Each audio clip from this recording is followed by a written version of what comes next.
Here's the bottom line. Digital media can be confusing, and it gets even more confusing when you fall prey to myths that are completely untrue. And so in this video, I want to expose 5 digital myths that I see churches falling for, so that by the end of this video, digital media will be a little bit easier for you and your church. Well, hey there, and welcome to Pro Church Tools, the show where in 10 minutes or less, you're going to get a dose of tips and tactics to help your church share the message of Jesus while we navigate the biggest communication shift in 500 years. I'm your host, Alex Mills, joined as always by the boss man, Brady Shearer. Alex, today we're talking about 5 digital myths that we see churches believing. So let's dive into myth number 1, and that is that megachurches are the experts on digital media, and we should be modeling them. A couple of different layers to this myth. The first is, I have spoken with the staff members of the creative ministries of these megachurches that we all look up to. Think about a creative ministry, a megachurch that you look up to. It's almost certainly I have spoken to them, and I can tell you they've got the same questions, same fears, and same concerns that all of our smaller churches do. Our budget isn't big enough. We don't have the right staff or volunteers. What if my pastor doesn't agree with this idea? He doesn't like it. She doesn't like it. It's this common misconception that, man, these churches that are leading the way in creativity, like, they don't deal with the things that we do. And on some levels, that's true. They have more gear than you do. But you never get to a point where you're like, oh, I have all the gear that I need. You never get to the point where you're like, well, we've mastered this creativity thing. It's the same problems, just at a different scale. And I also think that it's important to recognize that the infrastructure of these churches are so disproportionately larger than most, it's not even really comparable. Like, for our business, I don't look to Apple and Google and think, how can I follow them in the way they do things? Maybe on a macro level, like, do things with excellence. But aside from that, there isn't really much for me to glean from them because they're just so much astronomically larger than we are. Yeah, and from a size perspective, and this is coming from like a pastoral perspective, on a philosophical level, I'm not sure that even the megachurch model is something that a lot of our smaller local churches should be mirroring in any way. And we've seen that recently in kind of the reckoning that's happening, where a lot of senior leaders from these massive churches, it's coming out that they've made some pretty major mistakes and they're no longer pastoring. You know, we're talking about like Perry Noble from New Spring and Pete Wilson from Crosspoint, James McDonald at Harvest, Mark Driscoll at Mars Hill, Bill Hybels at Willow Creek. All these men that have just had this burden to carry that I think has been too large, and it's not for anyone to carry. No one should have that much responsibility or authority, in my opinion. And so maybe we need to focus a lot more on this local church model. And so if you're a church like mine of like 100 people,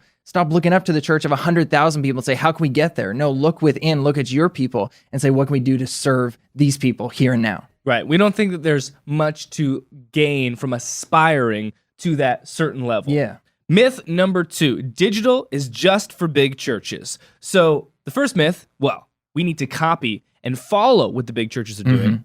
Second myth, well, really, this digital thing is only for big churches anyway. The reason that this is a completely untrue statement is that, let's just start with awareness. If you are a huge church in a community, it's very likely that even the people that don't attend your church are aware that you exist. Of course. On the flip side, if you're a smaller church, it's very possible that the average person in your community has no idea that you exist. You are invisible to them. And that's why digital is so important for you as a smaller church, because it's so affordable and it's so accessible. There's so much low-hanging fruit that you can take advantage of. And we did a video on this, low-hanging fruit that churches can take advantage of. We're talking about Google My Business, simple SEO, and we'll have that episode of Pro Church Tools linked in the show notes for this episode. But it's a completely untrue statement that digital is only for larger churches. Like, we can never do social like that. We can never do our website like that.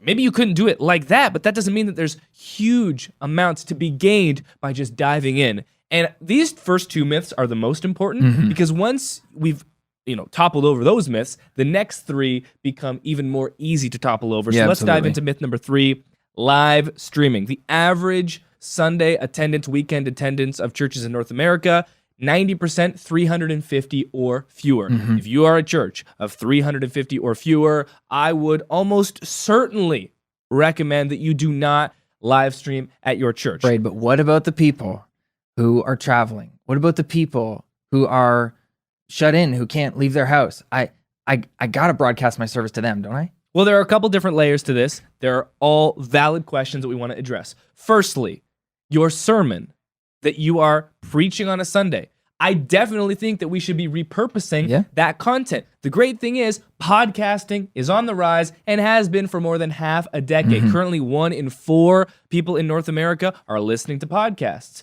Guess what? Young people, millennials, 40 and under, are listening to them even more than the average population. And in the Christian community, the numbers are even higher. Christians listen to podcasts more than any other person. Christians love podcasts. Why? Yeah. For the sermon. So take that content. You know what's great about an audio podcast? It costs like $8 to take the audio and then host it each month to send it out. And I don't even want to get into the cost of live streaming. Whenever we discuss live streaming, I get into the cost. The cost is becoming more and more affordable. But from a strategic standpoint, it's just still not really worth the vast majority of church's time. So when it comes to repurposing the content, I love it. Do it through an audio podcast. It's much more popular, and that audience is continuing to grow. You want to have a presence there. Second question, well, what about those that are shut in military or traveling? Look, if someone who's shut in military or traveling, when I say someone, I mean a large group of that subgroup comes to you and says, we want to watch the sermons. We want to be there watching the music. We want to be there. Great. If they come and ask, it's okay to set up an iPhone on a tripod and create a private link that you offer to those people. Just don't make it public. Why? Well, because no one's music has ever sounded good through a live stream. Even amazing musicians with professional sound techs, it almost never sounds good. And so if people are clamoring for that, great. I don't think, though, aside from them clamoring for it, that serving shut-ins well, the top of that list is letting them watch a service that they can't attend. I just don't think that that's the best way to serve that group of people. If they're clamoring for it, do it. Just set up a private link. Don't make it big and public. Don't invest a ton of money and a ton of time, volunteers creating this huge live stream experience. And then finally, what about previews for a service? We've got potential new visitors. They want to see what a service is like. What church is like. I agree. Thing is, church is so much more than just a service. We think you should create a church welcome video. We did an episode on this. Trey Van Camp did an amazing example of this, and he's leading the way for us. Go watch that video. It'll be linked in the show notes. Create a video like that. You only have to create that once, and it's so much more powerful than just a rebroadcast of a random service, in July. Create a single one-time welcome video. It'll be better, and you can just use that again and again. Exactly. Moving on, myth number 4, stage design. Did you know only 8% of millennials say they don't attend church because it's, quote, out of date? Stage design is a money suck for so many of us, and it doesn't really matter.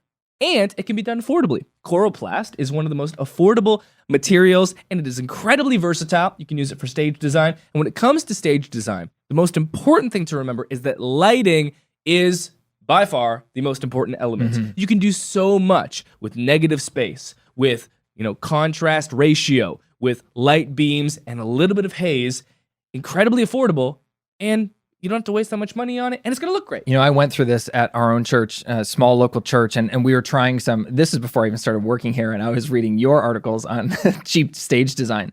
And so I started doing some of this stuff, and like you said, there are really affordable ways and creative ways to have fun doing stage design. But it wasn't, and we stopped prioritizing stage design to the point where we don't really do anything anymore because it wasn't the money that was the barrier. For me, it was the time.